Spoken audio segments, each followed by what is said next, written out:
Land for job case में पूर्व deputy CM Tejashwi Yadav से 4 घंटे से ज्यादा से पूछताछ चल रही है। पटना के ईडी दफ्तर में उनसे ईडी के अधिकारी सवाल जवाब कर रहे हैं।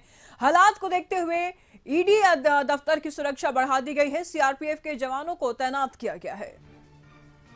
दफ्तर के बाहर आरजेडी नेताओं और कार्यकर्ताओं का जुटान है। पूर्व मंत्री तेज प्रताप यादव, सांसद मनोज झा, वरिष्ठ नेता अब्दुल बारी सिद्दीकी भी ईडी दफ्तर के बाहर पहुंचे हैं। तो आरजेडी कार्यकर्ता पार्टी की टोपी लगाकर धरना दे रहे हैं। आरजेडी नेताओं ने केंद्र के इशारे पर साजिश करने का आरोप लगाया है। इससे पहले सोमवार को लालू यादव से 9 घंटे से पूछताछ, 9 घंटे से ज्यादा पूछताछ हुई थी। बता दें आपको कि यह पूछताछ जमीन के बदले नौकरी केस में की गई है। 9 फरवरी को राबड़ी देवी, मीसा भारती, हेमा यादव से भी पूछताछ होनी है। आरोपी अमित कात्याल और हृदयानंद चौधरी पहले से ही ईडी के हिरासत में है। ये तस्वीरें आप देख पा रहे हैं, ये पटना के ईडी ऑफिस की तस्वीरें हैं। लैंड फॉर जॉब केस में पूर्व डिप्टी सीएम तेजस्वी प्रसाद यादव से 4 घंटे से अधिक समय हो चुका है। फिलहाल पूछताछ चल रही है। पटना के ईडी दफ्तर में उनसे ईडी के अधिकारी सवाल जवाब कर रहे हैं। हालात को देखते हुए ईडी दफ्तर की सुरक्षा बढ़ा दी गई है। सीआरपीएफ के जवानों को तैनात किया गया है। दफ्तर के बाहर आरजेडी नेताओं और कार्यकर्ताओं का जुटान है। पूर्व मंत्री तेज प्रताप यादव, सांसद मनोज झा, वरिष्ठ नेता अब्दुल बारी सिद्दीकी भी ईडी दफ्तर के बाहर पहुंचे हैं। आरजेडी कार्यकर्ता पार्टी की टोपी लगा करके धरना दे रहे हैं। तस्वीर आप साफ तौर पर देख पा रहे हैं। आरजेडी नेताओं ने केंद्र के इशारे पर साजिश करने का आरोप लगाया है। और इससे पहले सोमवार को लालू यादव से 9 घंटे से ज्यादा पूछताछ हुई थी। और ये पूछताछ जमीन के बदले नौकरी केस में की गई है। 9 फरवरी को राबड़ी देवी, मीसा भारती, हेमा यादव से भी पूछताछ होनी है। आरोपी अमित कात्याल और हृदयानंद चौधरी पहले से ही ईडी के हिरासत में है। तो मंत्री तेज प्रताप को भी आप देख रहे हैं और तेजस्वी प्रसाद यादव की तस्वीरें आप साफ तौर पर देख पा रहे हैं। कार्यकर्ताओं की भीड़ उमड़ पड़ी है और जब गाड़ी से निकल रहे थे तेजस्वी प्रसाद यादव, तस्वीरें ये उस वक्त की है। उनको तकरीबन निकलने में 15 मिनट लगा था। ये पटना की ईडी ऑफिस के बाहर की तस्वीरें आप साफ तौर पर देख पा रहे हैं। इस वक्त ईडी तेजस्वी प्रसाद यादव से पूछताछ कर रही है। तकरीबन 4 घंटा, फिलहाल 4 घंटा बीत चुका है और ऐसे में अभी भी पूछताछ चल रही है।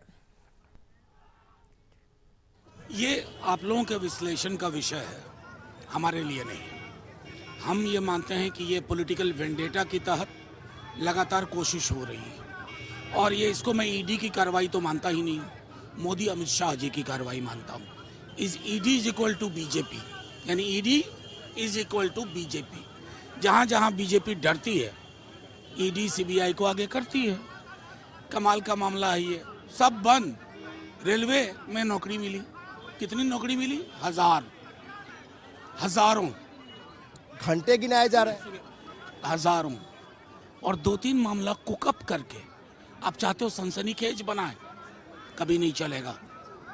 आपकी राजनीति नग्न होकर के सामने है, लोग देख रहे हैं। नीतीश जी के लिए किस प्रकार के शब्द का इस्तेमाल कर रहा मैं नहीं जानना चाहता। मेरा सीधे तौर पे मानना है कि इतनी डरी हुई बीजेपी अब यही सब करेगी। ठीक है, अमित इस वक्त हमारे साथ बने हुए हैं। अमित, आरजेडी ये आरोप लगा रही है कि BJP is equal to ED और ED is equal to BJP, यानी ईडी जो कार्रवाई कर रही है वो बीजेपी के इशारे पर कर रही है, एनडीए के इशारे पर कर रही है। लेकिन सवाल ये जायज भी है। देखिए, 2 दिन हुआ एनडीए के सरकार बने बिहार में और सरकार बनते ही इतनी कड़ाई से सिकंजा, पूछताछ शुरू हो चुका है। बिहार में देखें, झारखंड में भी देखें, हर जगह देखें तो जहां पर जो भी विपक्षी दल के लीडर्स हैं, पार्टियां हैं, उन बड़े नेताओं पर सिकंजा कसना शुरू कर दिया गया है। तो क्या समझे, ये किसी टाइमलाइन को फिक्स किया जा रहा है क्या? क्योंकि लोकसभा चुनाव नजदीक है, महज कुछ ही महीने समय बाकी है और ऐसे में सभी पार्टियां तैयारी कर रही है, लेकिन विपक्ष अपनी तैयारी पूरी ना कर सके, इसलिए ऐसे में उलझाने की भी कोशिश की जा रही है क्या? जो आरजेडी आरोप लगा रही है, कितनी सत्यता है इनके आरोप में? देखिए निशो, इसी तरह के आरोप जो है वो आरजेडी लगातार लगा रही है कि अभी चुनावी साल है, 2024 की तैयारी में लोग जुटे हैं और ऐसे समय में जो तमाम जो बड़े नेता हैं उनको टारगेट किया गया है। अगर लालू प्रसाद यादव को 9 घंटे बैठाया जाता है, अभी तेजस्वी यादव को जो ईडी के दफ्तर में पूछताछ चल रही है, 5 घंटे करीबन होने वाले हैं। हम तस्वीरें दिखाते हैं। देखिए, जो मेरे सामने ये ईडी दफ्तर है और दफ्तर में तेजस्वी यादव पिछले 5 घंटे से जी। यहाँ पूछताछ चल रही है। और आप जिस तरफ इशारा कर रही हैं कि आखिर आरजेडी इस तरीके से क्यों आरोप लगा रही है, जी। तो ये बात समझने के लिए है कि आखिर किस तरीके से जो सरकार का गठन हुआ, नई सरकार का गठन हुआ, उसके बाद ही ये सब कुछ चल रहा है। हम तस्वीरें दिखा रहे लगातार, मीशा भारती बैठी हुई हैं। कल भी जब लालू प्रसाद यादव से पूछताछ चल रही थी उस समय भी मीशा भारती लगातार बैठी रही 9 घंटे तक। और अब फिर से मीशा भारती पहुंची है अपने भाई के समर्थन के लिए, यानी कि जो मोरल सपोर्ट है उसके लिए मीशा भारती यहाँ बैठी है। तमाम विधायक आप तस्वीरों में देख सकते हैं, तमाम जो विधायक हैं वो यहाँ बैठे हैं। और हम जानकारी लगातार दे रहे हैं कि किस तरीके से जो मनोज झा हो, जो सांसद हो, या फिर जो मीशा भारती हो, किस तरीके से इन्होंने एक तरीके से आरोप लगाया कि आज चुनावी साल है और ऐसे समय में लालू परिवार को टारगेट किया जा रहा है। राहुल गांधी बिहार में हैं और उनके कार्यक्रम में शामिल तेजस्वी यादव न हो, इसके लिए ये सारी रणनीति बनाई गई है। और ये तस्वीरें लगातार हम दिखा रहे हैं किस तरीके से मीशा भारती अपने तमाम जो विधायक हैं उनके साथ बातचीत कर रही हैं। मनोज झा को आप तस्वीरों में देख सकती हैं। और ये तस्वीरों के साथ हम फिर जोड़ते हैं कि किस तरीके से समर्थकों का एक बड़ा हुजूम जो है इस कॉरिडोर के बाहर में जो सड़क पे है उसमें समर्थकों का एक बड़ा हुजूम जो है वो वहाँ पे दिखाई पड़ रहा है। और दरअसल जिस तरफ आप इशारा कर रही थी कि आखिर सियासत किस तरीके से, जब सरकार के नए गठन के बाद सियासत किस तरीके से तेज हुई है, तो इस तरह के आरोप लगातार लगाए जा रहे हैं आरजेडी के तरफ से कि अगर सरकार 2 दिन पहले नहीं बनती है और तभी ये शिकंजा क्यों कसा जाता है, क्या ये पहले से प्लानिंग थी, क्या इसकी स्क्रिप्ट जो है वो पहले से तैयार रखी गई थी कि राहुल गांधी जब बिहार दौरे पे आएंगे तो लालू प्रसाद यादव और तेजस्वी यादव को उस मंच को शेयर नहीं करने दिया जाएगा।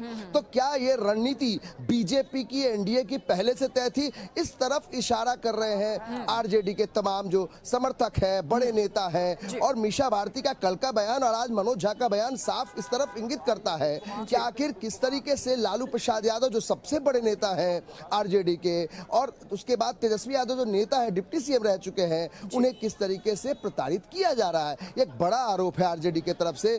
और तमाम जो नेता है यहाँ कैंप किए हुए हैं और इंतजार इस बात का है कि आखिर 9 घंटे के पूछताछ के बाद जब लालू प्रसाद यादव बाहर रात के अंधेरे में निकले थे तो क्या तेजस्वी यादव के साथ भी वही चीज होगा? इसी बात को लेकर तमाम नेताओं में इस बात को काफी गुस्सा है कि आखिर ये सब क्यों हो रहा है। न सिर्फ बिहार बल्कि झारखंड में, पड़ोसी राज्य झारखंड में भी वही तस्वीर दिखाई पड़ रही है। तो संयोग हो सकता है निशु की जो तारीखें तय हुई वो तारीखें सरकार के नए गठन के बाद हुई, लेकिन जिस तरीके से इन लोगों का आरोप है उससे तो साफ लगता है कि स्क्रिप्ट शायद पहले लिखी गई थी कि राहुल गांधी जब आएंगे उससे पहले इस तरीके से पूछताछ की जाएगी। जी बिल्कुल, बहुत बहुत शुक्रिया अमित आपका इन तमाम जानकारियों के लिए।